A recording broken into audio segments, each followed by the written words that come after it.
ప్రాతినిధ్యం వహిస్తున్న పిఠాపురంలో జరగడం చాలా చాలా బాధ కలిగించింది.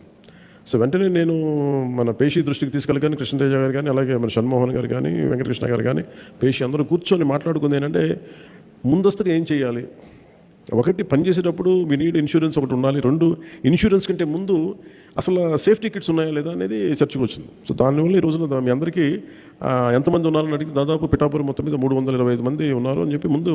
సో మీ అందరికీ ఒక 16 లక్షల పైచిలకు వర్తతోటి మీ అందరికీ ముందు సేఫ్టీ కిట్స్ని ఈరోజు మీకు ఇవ్వడం జరుగుతూ ఉంది. ఇన్ని జాగ్రత్తలు తీసుకున్నా కానీ ఏదైనా ఇన్సిడెంట్ జరిగితే, ప్రాణాలు కోల్పోతే అట్లీస్ట్ మనం అంటే ఇప్పుడు ఇచ్చేదేమో మన దగ్గర నుంచి వచ్చేదేమో 2 లక్షల బీమా ఉంటుంది. ఇది కాకుండా రేపొద్దున మీకు చంద్రన్న బీమా పథకం ఉంటుంది, ఆరోగ్య పథకం ఉంటుంది.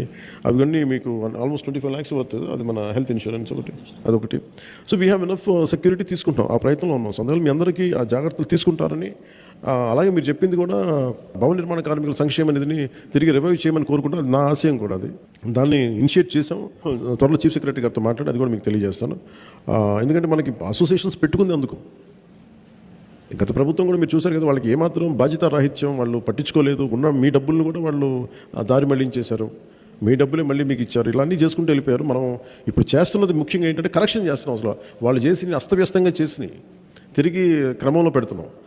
సో అందుకని మీరు చెప్పింది, అలాగే మీరు అడుగుతుంది ఇంకోటి ఆర్గనైజేషన్ గురించి అడుగుతా ఉన్నారు. మనం మీటింగ్లు పెట్టుకోవాలి, దాన్ని కూడా దృష్టి సారిస్తాం. ఒకసారి కలెక్టర్ గారికి కూడా ఎలా ఒక పాసిబుల్ సొల్యూషన్ ఎదుగుతుంది, దానికి కూడా ఎలా చేద్దాం అనేది.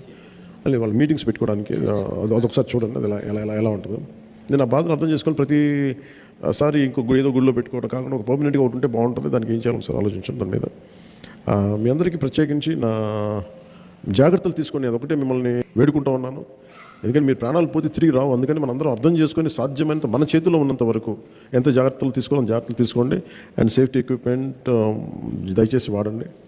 అలాగే ఈ ఐటీఐ చదివిన వాళ్ళు కానీ వీళ్ళందరూకి ఏదన్నా జాబ్ మేళ లాంటిది ఉంటుంది అని బాగున్నారు. అది నేను చాలా రోజు నుంచి అనుకుంటా ఉన్నాను. ఇది ఒక ఐటీఐకే కాదు, మిగతా పాలిటెక్నిక్ అన్నిటికీ కూడా కన్సిస్టెంట్గా ప్రతి 4-5 నెలలకి 6 నెలలకి ఒక జాబ్ మేళా పెట్టాలనేది నేను వర్కౌట్ చేస్తాను. అది త్వరలో ముందుకు తీసుకొస్తాను. మీ దగ్గరికి 3 నెలలకు ఒకసారి పెడతాను.